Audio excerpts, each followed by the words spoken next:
We all know WWE is scripted, but some of the best moments in history were off the fly. Whether it was mid-match or during a backstage promo, moments like Cesaro ripping up a beach ball or Jey Uso losing control during a Sami Zayn promo are the stuff of legend. But WWE management isn't always thrilled with wrestlers doing their own thing. Here are wrestlers who were punished for going off the script, starting with Titus O'Neil shakes Vince's hand into a suspension.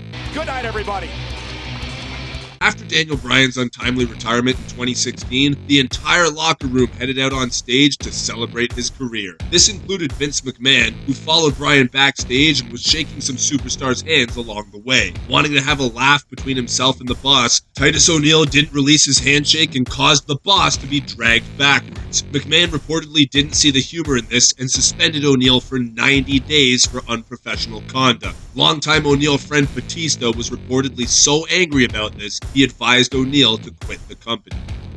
Bart Gunn just keeps winning fights. Guys knew how tough Bart Gunn is. It may not have been the upset. Brawl for All was a silly idea where WWE would have legitimately tough wrestlers legitimately fight each other. The idea was they already knew who the toughest was, reportedly Dr. Death Steve Williams, and he was brought in to win the match and enter a feud with Stone Cold Steve Austin. But Vince must have forgotten that you can't script a real fight, and low-level mid-carder Bart Gunn knocked out everyone, including Dr. Death, en route to winning the tournament. Furious at their plans being ruined, WWE brought in legitimate boxer Butterbean and had him maul Bart Gunn at WrestleMania. That's what you get for bringing a real fight to a real fight, Bart.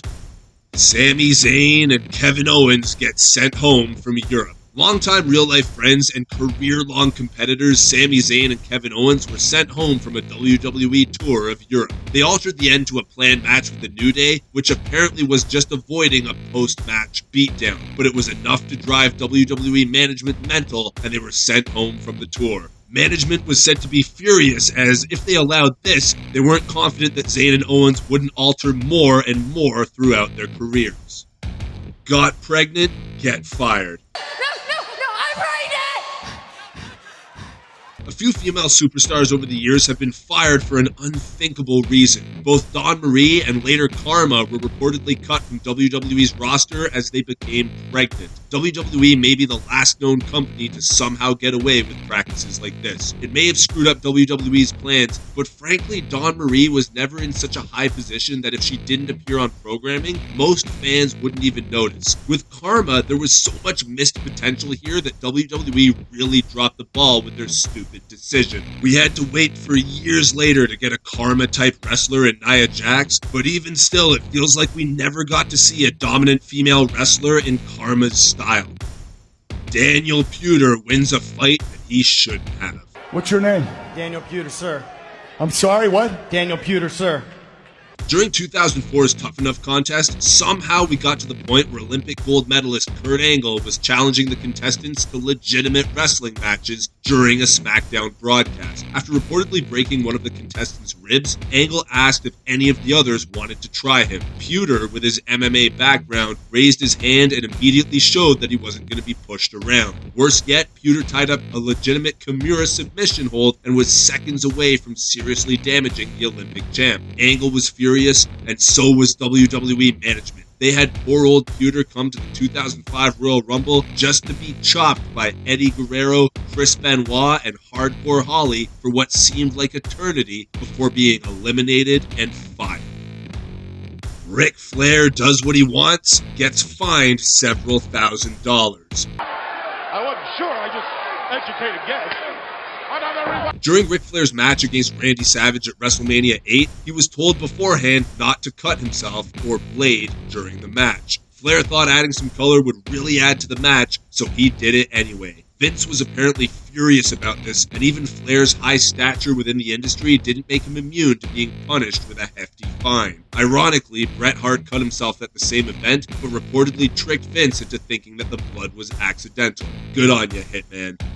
Gail Kim eliminates herself from a battle royal and the WWE.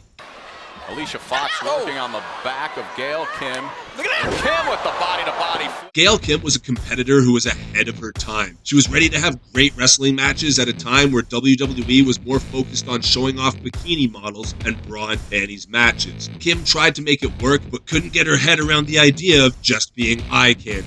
She wasn't bad looking either, it just wasn't in her heart for why she joined the industry. The straw that broke the camel's back was during a battle royal in 2011 where Kim was told she would be eliminated within the first minute. Kim decided to just eliminate herself and walk out of the company, but WWE was quick to take control of the situation and fired her instead. Get that severance, Gail. Perry Saturn beats up a jobber and his career. Well, Perry Saturn set to go one-on-one with one Brian Campbell.